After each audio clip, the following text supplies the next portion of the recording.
Այսօր կատարված է մեր հայոց պատմության մեջ ամենաողբերգական և ամոթի օրն էր։ Ես 25 տարի բնակվում եմ Մայրաթոր Սուրբ Էջմիածնում, նման բան անգամ երևակայության մեջ հնարավոր չէ պատկերացնել, երբ ուժային կառույցները պարզապես դիրք կիրառելով, մարդկանց սրելով, կարծես թե եկել էին եկեղեցին ազատելու թշնամիներից։ Այս խարանը մնալու է մեր ժողովրդի մեջ, որը միայն ու միայն հնարավոր է լուծել ապաշխարությամբ։ Եթե չապաշխարենք և իսկապես չանդրադառնանք այս ամենին, ինչ որ կատարվում է հիմա մեր երկրում, մեր հայրենիքի, մեր երկրի և մեր ժողովրդի հետ կարող են հոգևոր տեսանկյունից բազում վատ բաներ լինել։ Հայոց եկեղեցին ի վերջո, տեսեք, հայոց եկեղեցին մնացել է վերջին խրամատը մեր պետականության։ Եթե այս խրամատն էլ հանձնենք թշնամիներին, ապա լինելու է հայոց երկիրը, այս հողը, բայց այստեղ լինելու են ոչ հայեր,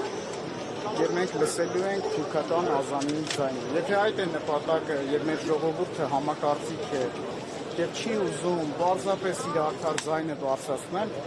ապա շատ տխուր իրավիճակ է։ Պետք է անի հավատավոր ժողովուրդը։ Առաջին հերթին պիտի կանգնի եկեղեցու կողքին և եկեղեցականներին իր արդար վրդովմունքը արտահայտելով այն ամենի հանդեպ, ինչ որ հիմա կատարվում է։ Սա իսկապես մեր, չգիտեմ, սա մեր ազգային պայքարատիրությունն է։ Մայրաթոր Սուրբ Էջմիածին նման կերպ վերաբերվել են մեր թշնամիները։ Եվ ցավալիորեն մարդիկ կան հատկապես սոցցանցերում, որ մեր սրճվանք են ապրում։ Դուք ասում եք նրանք իրական մարդիկ են, մենք շատ-շատերին ենք տեսնում։ Այսինքն մեր վրա հարձակում գործածներին նրանք բացում են նոր բացած էջեր են, և մեզ այսօր չի հուսահատեցնում այդքան էլ, և ոստիկանների վարքագիծը ի վերջո նրանք եկեք այդտեղ նահանջեցին։ Գուցե նահանջի դրամանում այսքան, բայց ամեն դեպքում մենք տեսել ենք շատ ավելի դաժան եղում, որը փառքապից կիրառվեց հոգևորականության նկատմամբ, որտեղ երբեմն այդ խայտառակ տեսարանները եղել են քաղաքացի և ուսուցիչների նկատմամբ։ Բազից էլ պարզ է, որ եկեղեցը հալած այս քաղաքականության ինչ-որ մի պահի դրսևորումն է, որը նախերգանք է։ Պարզապես ուզում էին հասկանալ, թե ինչպես պիտի վերաբերվեն հոգևորականները և ժողովուրդը, բայց բարդ տիրոջ կարծում եմ նաև մեր ժողովուրդը համոզվեց, որ մենք ունենք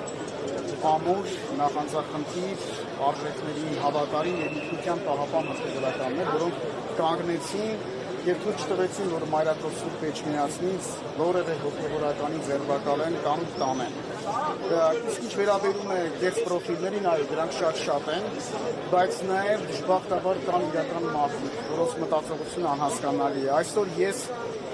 իմ անձնական էջերից 53 թուրքական պրոֆիլ եմ բլոկավորել։ Սա նշանակում է, որ մեր թշնամիները, այո, հիբրիդային պատերազմը ուշադիր հետևում են այն ամենին, ինչ որ կատարում է։ Սա նաև միջազգային տեսանկյունից մեծ սկանդալ է, որովհետև եկեղեցին ի վերջո ոչ միայն նրա իշխանությունը տարածում է Հայաստանի վրա, այլ նաև Սփյուռքում։ Սա մեր որտեղ եք տեսել, որ իշխանությունը հարձակվի իր հոգևոր իշխանության վրա։ Որտեղ եք տեսել այս պայքարվածությունը, որևէ երկրի։ Կարծում եմ ոչ մեկը չկա։ Սա եկեղեցական պատմության մեջ ամենաողբերգական էջերից մեկը պիտի լինի։ Եվ հետագայում նաև մատենագիրները պիտի արձանագրեն այս խայտառակությունը։ Չգիտեմ, որպես հայ, որպես Հայաստանի Հանրապետության քաղաքացի, որպես հայ եկեղեցական, ես այսօր ամոթ եմ զգում այս ուժային կառույցների համար, տեսեք, ուշադիր նայեք դեմքերը կախ ընկած, անհասկանալի հայացքով, այո, բայց տխուր է այս ամենը։ Այսօր ինձ մի ոստիկան մոտեցավ, դեմքը ծածկած և ասաց, որ ինքը ինչ ճանաչել էր փաստորեն, ասաց, որ ներողություն եմ խնդրում, ես ամաչում եմ, բայց մենք այլ երբ չենք։ Այս եկեղեցու ներդրումության վրա որևէ կերպ անդրադառնալու միջազգային Կարծում եմ եկեղեցու հեղինակությունը այնքան բարձր է, որ հակառակը սա հակառակ ազդեցություն է ունենալու և մարդիկ համախմբելու են եկեղեցու շուրջ, բայց մենք ազգովի հայտարարել եղել ամբողջ աշխարհում։ Եթե դուք նայեք միջազգային լրատվամիջոցների խորագրերը, գիտեմ, դրանք ուղղակի ամոթ են։ Եվ դու նայում ես, որ երկրի ղեկավարությունը, որոնք ամեն վայրկյանը պետք է օգտագործեին մեր պետականությունը զորացնելու, մեր անվտանգային խնդիրները լուծելու 15 րոպեն մեծ ստատուսներ են գրում, բայց եթե պետությունը չի ղեկավարվում ստատուսներով, սա մեր ողբերգություններից մեկն է։ Նրանք սահմանափակվելու միայն դիքայսական ձերբակալությամբ, այլ նաև առաջնորդին են ցանկանում ձերբակալել նաև Աշխարհ Սրբազանին և հետագան վեհապարեր կապացուցիչ վտանգներ եք տեսնում, մեկ երկու հոգու Ես որևէ բան չեմ կարող հերքել, որովհետև ամեն ինչ սպասելի է։ Հնարավոր է նաև բոլոր հոգևորականներին պարզապես ձերբակալեն և նրանց կերպը ասենք բերեն թուք մոլաներ։ Իսկ ժողովրդի այս դեպքերությունը տեսնելով իշխանությունը ինչ է կարծում անտեսականը, որ կարող է մեծ քայլ անել և հանգստով։ Տեսեք, ամեն դեպքում այսօրվա իրադարձությունները ցույց տվեցին, որ որքան էլ որ Միքայել Սրբազանը ցանկանում էր կամավոր կերպով ներկայանալ քննչական բարձրությունում, ժողովուրդը պարզապես կանգնեց և 3 անգամ ցույց տվեց։ Սա նշանակում է, որ իսկապես մեր ժողովրդի գոնե գիտակից խավի համար այս ամեն ինչ որ կատարվում է հայտարարությունը։ Ես վստահ եմ, որ համերաշխության, միասնականության ոգով պիտի կարողանանք բոլոր խնդիրները հաղթահարել։ Ի վերջո, մեր աղոթքը ամենօրյա, մեր երկրի խաղաղության, անվտանգության, մեր ժողովրդի բարօրության և միասնության համար է։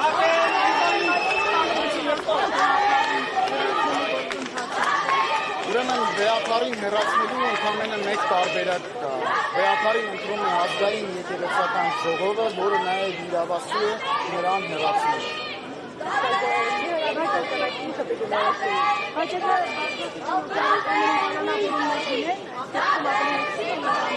Ոչ։ Խնդրեմ, լավ եղեք։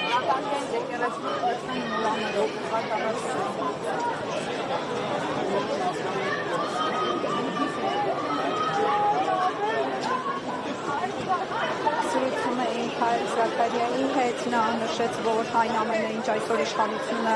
իրականացնում է առաքելական եկեղեցու հանդեպ, դա որևէ կերպ չի անդրադառնալու առաքելական